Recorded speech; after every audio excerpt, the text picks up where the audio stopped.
Hello guys, welcome back to my YouTube channel Indian judiciary. हम इस channel पे ADPO का सिलेबस कवर कर रहे हैं। आज हम इस लेक्चर में the indecent representation of women prohibition act 1986 को कवर करेंगे। ये एक्ट नंबर 60 है 1986 का। टोटल सेक्शन 10 है। 23 दिसंबर 1986 इस दिन इस एक्ट को प्रेसिडेंशियल असेंट मिली थी। और ऑब्जेक्ट क्या है इस एक्ट को बनाने का? An act to prohibit indecent representation of women through advertisement और in publications, writings, paintings, figures और in any other manner and for matters connected therewith और इंसिडेंटल देयरटू। इस एक्ट का मेन मोटिव है, मेन ऑब्जेक्टिव है कि women की indecent representation, यानी कि विमेन को एक अशोभनीय तरीके से रिप्रेजेंट करना through any advertisement, any publication, any writings, any paintings, any figures और किसी भी मैनर में उसको प्रोहिबिट करने के लिए ये एक्ट बनाया गया है। ऐसे किसी भी एक्ट को अगर कोई भी पर्सन एडवर्टीजमेंट के द्वारा, पब्लिकेशन के द्वारा, राइटिंग, पेंटिंग, फिगर या किसी भी मैनर में विमेन को अशोभनीय तरीके से प्रकट कर रहा है, दूसरों के सामने प्रेजेंट कर रहा है, ऐसे एक्ट्स को प्रोहिबिट करने के लिए ये act the indecent representation of women prohibition act 1986 बनाया गया है। It is enacted by parliament in 37th year of the Republic of India. ये एक्ट पार्लियामेंट ने रिपब्लिक इंडिया के 37th ईयर में बना। सेक्शन 1 पे आ जाइए, जो कि डील करता है short title, extent and commencement से। Subsection 1, this act may be called the Indecent Representation of Women Prohibition Act 1986। ये हमने पढ़ लिया है। It extends to the whole of India। ये संपूर्ण भारत पर लागू होगा, यानी कि अब जम्मू कश्मीर पर भी लागू होगा। It shall come into force on such date as the central government may by notification in the official gazette appoint। 2 अक्टूबर 1987 को ये इन्फोर्स हुआ, यानी कि इनेक्ट कब हुआ? 23 दिसंबर को, और इन्फोर्स कब हुआ? 2 अक्टूबर 1987। सेक्शन 2 पे आ जाइए, डेफिनेशन क्लॉज है। 2A advertisement. एडवर्टीजमेंट यानी कि विज्ञापन। क्या क्या इंक्लूड करता है हम पढ़ेंगे। Includes any notice, circular, label, wrapper or other document and also includes any visible representation made by means of any light, sound, smoke और गैस। जो एडवर्टीजमेंट है, विज्ञापन है, वो इंक्लूड करता है किसी भी तरह का नोटिस, सर्कुलर, लेबल, रैपर या फिर कोई भी डॉक्यूमेंट, और ये भी इंक्लूड करता है कि लाइट, साउंड, स्मोक और गैस के माध्यम से बनाया हुआ कोई भी विजिबल रिप्रेजेंटेशन। 2B डील करता है डिस्ट्रीब्यूशन से। Includes distribution by way of samples whether free और अदरवाइज। किसी भी चीज़ को डिस्ट्रीब्यूट करना बाय वे ऑफ सैम्पल्स, चाहे फ्री या कैसे भी। 2C indecent representation of women. इसकी डेफिनेशन किस में दी हुई है? 2C में। Means the depiction in any manner of the figure of a women, her form और body or any part thereof in such a way as to have the effect of being indecent or derogatory to or denigrating women, or is likely to deprave, corrupt or injure the public morality or morals। किसी भी women के आकृति, उसके रूप या शरीर या उसके किसी भी बॉडी पार्ट का किसी भी रूप में, किसी भी ऐसे मैनर में उसका चित्रण करना है जिसका जो इफ़ेक्ट है वो इंडिसेंट हो, अशिष्ट हो, या जो वुमेन के लिए अपमानजनक हो, निंदनीय हो, या जिससे कि पब्लिक मॉरलिटी और मॉरल्स को ठेस पहुंचती हो या क्षति होने की संभावना हो। 2D पे आ जाइए। Label means any written, marked, stamped, printed और ग्राफिक मैटर एफिक्स टू और appearing upon any package. Label का मतलब होता है कोई भी रिटन, मार्क्ड, स्टैम्प्ड, प्रिंटेड या ग्राफिक मैटर जो कि किसी भी पैकेज पे लगा हुआ होता है। जैसे कि आप ये देख रहे हैं ना, इस तरीके के जो होते हैं लेबल होते हैं। 2E package includes a box, carton, tin or other container. 2F prescribed means prescribed by rules made under this act. Section 3 deal करता है prohibition of advertisement containing indecent representation of women, women की indecent representation को contain करने वाले advertisement का prohibition. No person shall publish or cause to be published or arrange or take part in the publication or exhibition of any advertisement which contains indecent representation of women in any form। कोई भी person कोई भी advertisement नहीं publish करेगा, ना ही वो करवाएगा, ना ही पब्लिकेशन और एग्जीबिशन की व्यवस्था करेगा, ना ही उसमें कोई पार्ट लेगा ऐसे एडवर्टीजमेंट में जो कि कंटेन करता है indecent representation of women. Section 4 deal करता है प्रोहिबिशन ऑफ पब्लिकेशन और sending by post of books, pamphlets etcetera containing indecent representation of women. Women की इंडिसेंट रिप्रेजेंटेशन को कंटेन करने वाली कोई बुक या पैम्फलेट को पोस्ट से भेजना या पब्लिकेशन करने का prohibition. No person shall produce or cause to be produced, sell, let to hire, distribute, circulate or send by post any book, pamphlet, paper, slide, film, writing, drawing, painting, photograph, representation or figure which contains indecent representation of women in any form। कोई भी person ना ही produce करेगा, ना ही produce करवाएगा, ना ही बेचेगा, ना भाड़े पे देगा, ना डिस्ट्रीब्यूट करेगा, ना ही सर्कुलेट करेगा, ना ही पोस्ट के द्वारा भेजेगा कोई book, pamphlet, paper, slide, film, writing, drawing, painting, photograph, representation or figure जो कि कंटेन करते हैं indecent representation of women. Proviso है provided that nothing in this section shall apply to.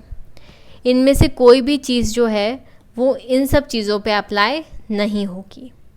जैसे कि पहला क्या है, clause A, any book, pamphlet, paper, slide, film, writing, drawing, painting, photograph, representation of figure. किसी भी ऐसी बुक पे, पैम्फलेट पे, paper, slide, film, writing, drawing, painting, photograph, representation of figure पे अप्लाई नहीं होगी। जो कि फर्स्ट देखिए, the publication of which is proved to be justified as being for the public good on the grounds that such book, pamphlet, paper, slide, film, writing, drawing, painting, photograph, representation of figure is in the interest of science, literature, art or learning or other object of the general concern। कि जो publication justified कर देता है कि ऐसा publication जो कि book, pamphlet, paper, slide, film, writing, drawing, painting, photograph के माध्यम से हुआ है, वो पब्लिक गुड के लिए है या फिर वो साइंस, लिटरेचर, आर्ट और लर्निंग और other object of the general concern के हित में है। सेकंड देखिए, विच इज़ केप्ट और used bona fide for religious purpose, जो कि धार्मिक प्रयोजनों के लिए रखा हुआ है। Clause B, any representation, sculptured, engraved, painted और अदरवाइज रिप्रेजेंटेड ऑन और इन, किसी ऐसे रिप्रेजेंटेशन को लागू नहीं होगी। फर्स्ट क्या है इसका, any ancient monuments with in the meaning of the ancient monument and archaeological sites and remains act 1958, जो कि ancient monument and archaeological sites and remains act के अंतर्गत एंशियंट मॉन्यूमेंट है। सेकंड देखिए, एनी टेम्पल और any car used for the conveyance of idols और kept और used for any religious purpose, किसी मंदिर पे, मूर्तियों पे जो कि रिलीजियस पर्पस के लिए रखे हुए हैं या यूज़ में लाए जाते हैं। क्लॉज सी देखिए, any film in respect of which the provision of part second of the cinematograph act 1952 will be applicable, किसी ऐसी फिल्म को लागू नहीं होगी जो कि सिनेमेटोग्राफ एक्ट के पार्ट सेकेंड में प्रोविजंस दिए गए हैं। सेक्शन 5 पे आ जाइए, powers to enter and search, कहीं पर एंटर करने की, सर्च करने की, तलाशी लेने की शक्तियाँ। Subsection 1,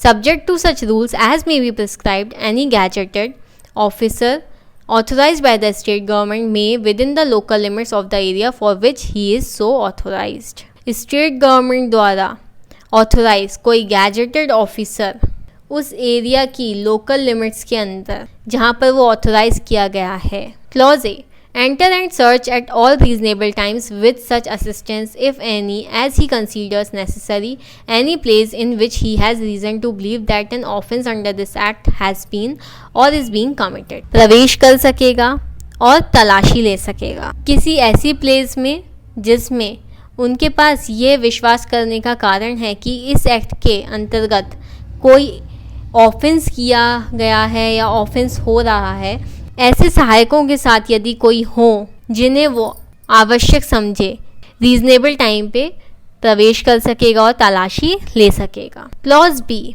seize any advertisement or any book, pamphlet, paper, slide, film, writing, drawing, painting, photograph, representation or figure which he has reason to believe contravenes any of the provision of this act. कोई ऐसा advertisement या कोई book, pamphlet, paper, slide, film, writing, drawing, painting, photograph, representation या figure को seize कर सकेगा जिसके बारे में उसके पास बिलीव करने का रीज़न है कि वह इस एक्ट के किसी भी प्रोविजन का उल्लंघन करती है। Clause C, examine any record, register, document or any other material object found in any place mentioned in clause A and seize the same if he has reason to believe that it may furnish evidence of the commission of an offence punishable under this act। Clause A में mention किसी भी place में पाए गए कोई record, register, document या other material को examine कर सकेगा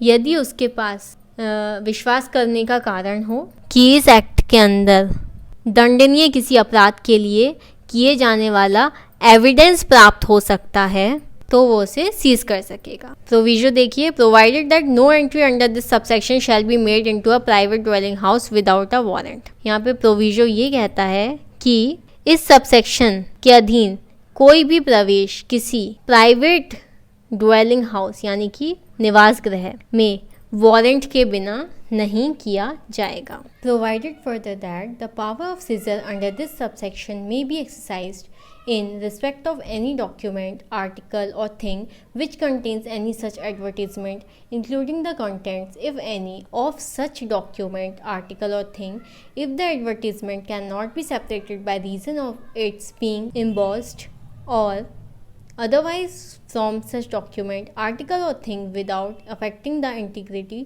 utility or saleable value thereof। ये इसका प्रोविजो ये कहता है कि इस सबसेक्शन के अधीन सीज करने की शक्ति का प्रयोग किसी ऐसे डॉक्यूमेंट, आर्टिकल या थिंग के लिए जिसमें ऐसा कोई एडवर्टीजमेंट कंटेन है, उस डॉक्यूमेंट, आर्टिकल, थिंग के कंटेंट्स यानी अंतर्वस्तु सहित यदि कोई हो किया जा सकेगा यदि वह एडवर्टीजमेंट इम्बॉस होने के कारण, मतलब उस एडवर्टीजमेंट के सरफेस पर कोई उभरी हुई डिज़ाइन है या नक्काशी है, तो उस डॉक्यूमेंट, आर्टिकल और थिंग के इंटीग्रिटी, यूटिलिटी और सेलेबल वैल्यू पर इफेक्ट डाले बिना अलग नहीं किया जा सकता। Subsection 2, the provision of the CRPC shall so far as may be applied to any search or seizure under this act as they apply to any search or seizure made under the authority of a warrant issued under section 94 of that said code। CRPC के provision इस act के अधीन किसी search और scissor, तलाशी या अभिग्रहण को जहाँ तक हो सके वैसे ही लागू होंगे जैसे कि वो CRPC के सेक्शन 94 के अधीन जारी किए वारंट के अथॉरिटी के अधीन ली गई किसी तलाशी या किए गए किसी अभिग्रहण को लागू होते हैं। सब सेक्शन 3 पे आ जाइए। Where any person seizes anything under clause B or clause C of subsection 1, he shall as soon as may be inform the nearest magistrate and take his orders as to the custody thereof। जहाँ कोई व्यक्ति जो subsection 1 के clause B और clause C के अधीन किसी वस्तु को सीज करता है, वहाँ वह जल्दी से जल्दी कोई पास के मजिस्ट्रेट को उसकी इंफॉर्मेशन देगा और उस वस्तु की कस्टडी के लिए ऑर्डर प्राप्त करेगा मजिस्ट्रेट से। सेक्शन 6 में आ जाइए जो कि डील करता है पेनल्टी से। Any person who contravenes the provision of the section 3 of section 4 shall be punishable on first conviction with imprisonment of either description for a term which may extend to 2 years and with fine which may extend to 2000 rupees। कोई व्यक्ति उसके first conviction पे यानी कि first दोष सिद्धि, जब पहली बार उसे दोष सिद्ध किया जाएगा सेक्शन 3 और सेक्शन 4 के प्रोविज़न का उल्लंघन करने में, तो उसकी सज़ा क्या होगी? दोनों में से किसी भी डिस्क्रिप्शन की हो सकती है, आइदर रीग्रेस और सिंपल, जो कि 2 साल तक की हो सकेगी, और फाइन 2000 रुपये तक का हो सकेगा। And in the event of a second or subsequent conviction with imprisonment for a term not less than 6 months but which may extend to 5 years and also with a fine not less than 10,000 rupees but which may extend to 1 lakh rupees। और अगर वही व्यक्ति दूसरी बार या बार बार section 3 और section 4 के provision का उल्लंघन कर रहा है तो जो सज़ा होगी वो 6 महीने से कम की नहीं होगी और 5 साल तक की हो सकेगी,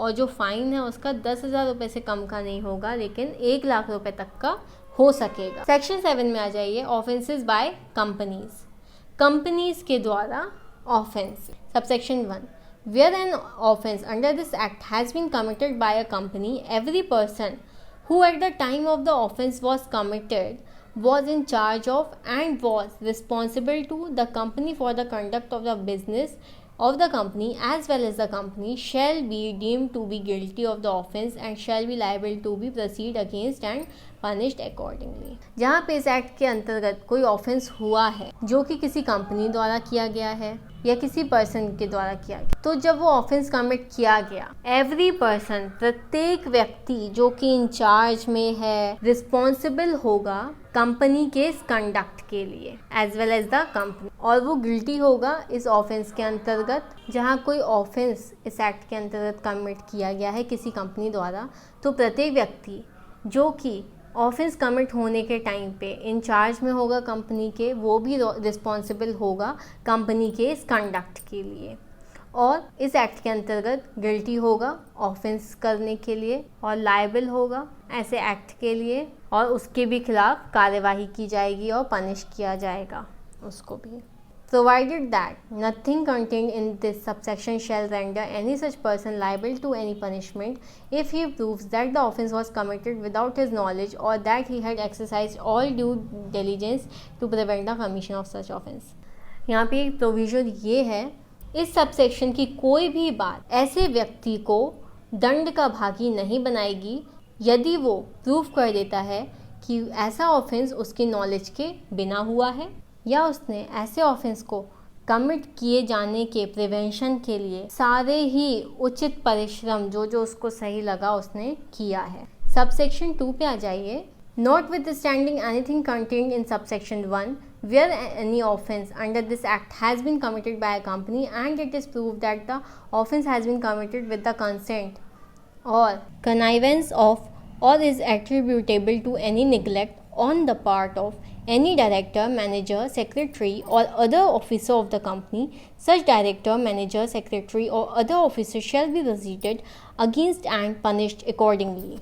सबसेक्शन 1 में किसी बात के होते हुए भी जहाँ पर इस एक्ट के अधीन कोई ऑफेंस किसी कंपनी द्वारा किया गया है तथा यह साबित हो जाता है कि वह ऑफेंस कंपनी के किसी डायरेक्टर, मैनेजर, सेक्रेटरी या किसी और ऑफिसर की कंसेंट या कनाइवेंस से किया गया है या उस अपराध का किया जाना उसकी किसी उपेक्षा के कारण माना जा सकता है, वहाँ ऐसे डायरेक्टर, मैनेजर, सेक्रेटरी या अदर ऑफिसर के अगेंस्ट कार्यवाही की जाएगी और उसे पनिश किया जाएगा। एक्सप्लेनेशन देखिए यहाँ पे, for the purpose of this section. A है company, means any body corporate and includes a firm or other association of individuals। and company का मतलब है यहाँ पे कि कोई भी बॉडी कॉर्पोरेट जो कि इंक्लूड करती है किसी फर्म को या अदर एसोसिएशन ऑफ इंडिविजुअल्स को।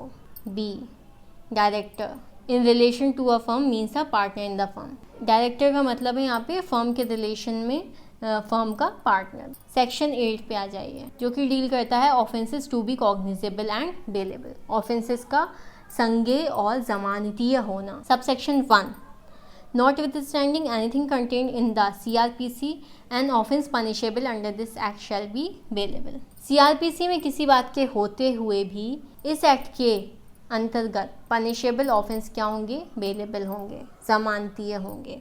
सबसेक्शन 2 देखिए इसका, an offence punishable under this act shall be cognizable। इस एक्ट के अधीन हुआ कोई ऑफेंस, इस एक्ट के अंतर्गत पनिशेबल कोई भी ऑफेंस जो होगा कॉग्निजेबल यानी कि संज्ञेय होगा। सेक्शन 9 डील करता है protection of action taken in good faith. Good faith में किए हुए एक्ट के लिए प्रोटेक्शन है इसमें। नो सूट, प्रोसिक्यूशन और other legal proceeding shall lie against the central government और एनी स्टेट गवर्नमेंट और any officer of the central government or any state government for anything which is in good faith done or intended to be done under this act। कोई भी suit, prosecution या फिर legal proceeding central government या state government या central government और state government के किसी officer के अगेंस्ट में नहीं होंगी अगर उनके द्वारा लिया हुआ कोई भी एक्शन गुड फेथ में किया गया है या फिर गुड इंटेंशन के साथ किया गया है। तो section 10 deals with powers to make rules, नियम बनाने की शक्ति। Subsection 1 The central government may by notification in the official gazette make rules to carry out the provision of this act। Central government इस act के provisions को carry out करने के लिए, कार्यान्वित करने के लिए रूल्स बना सकेगी। किसके द्वारा? ऑफिशियल गैजेट में नोटिफिकेशन द्वारा। Sub section 2 in particular and without prejudice to the generality of the foregoing power such rules may provide for all or any of the following matters namely. Particulars और foregoing powers की व्यापकता पर, उनकी broadness पर प्रतिकूल प्रभाव डाले बिना ऐसे रूल्स में इन सभी मैटर्स पे या इनमें से किसी भी मैटर के लिए प्रोविजन किया जा सकेगा। Clause A the matter in which the seizure of advertisement or other article shall be made and the manner in which the seizure list shall be prepared and delivered to the person from whose custody any advertisement or other article has been seized।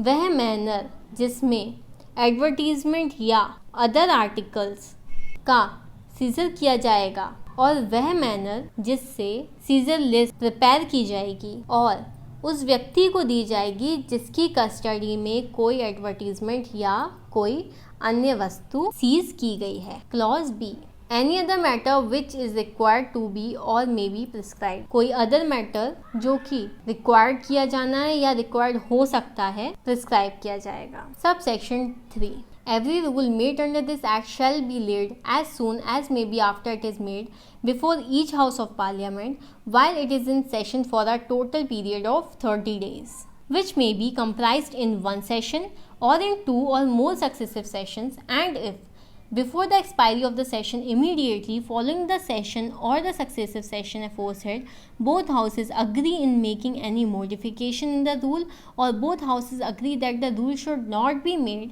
the rule shall thereafter have effect only in such modified form or be of no effect as the case may be, so however that any such modification or annulment shall be without prejudice to the validity of anything previously done under that rule। इस act के अंदर सभी rules बनाए जाने के बाद जल्दी से जल्दी पार्लियामेंट के सामने 30 days के लिए रखे जाएंगे। ये जो टाइम पीरियड होगा ये 1 या 2 से ज़्यादा सक्सेसिव सेशन में पूरा हो सकेगा और अगर सेशन एक्सपायर होने के पहले ये पीरियड ओवर हो जाता है 30 days का और दोनों हाउसेस पार्लियामेंट के इसमें कोई चेंजेस करने के लिए एग्री हो जाते हैं तो वो रूल मॉडिफाई वे में ही इफ़ेक्टिव होगा। और अगर दोनों हाउसेस इस बात से एग्री हो जाएं कि ऐसा कोई रूल नहीं बनाया जाना चाहिए तो वो उसी टाइम इनइफेक्टिव यानी कि निष्प्रभाव हो जाएगा। लेकिन रूल्स के ऐसे मॉडिफिकेशन या इनइफेक्टिव होने से उससे पहले बनाए हुए किसी रूल पर कोई इफ़ेक्ट नहीं पड़ता। आई होप ये वाला act the indecent representation of women prohibition act आप लोगों को समझ में आ गया होगा। अगर आप लोगों को कोई भी डाउट है तो आप कमेंट सेक्शन में पूछ सकते हैं। Thank you for watching my video. Please do like share comment and subscribe. Bye.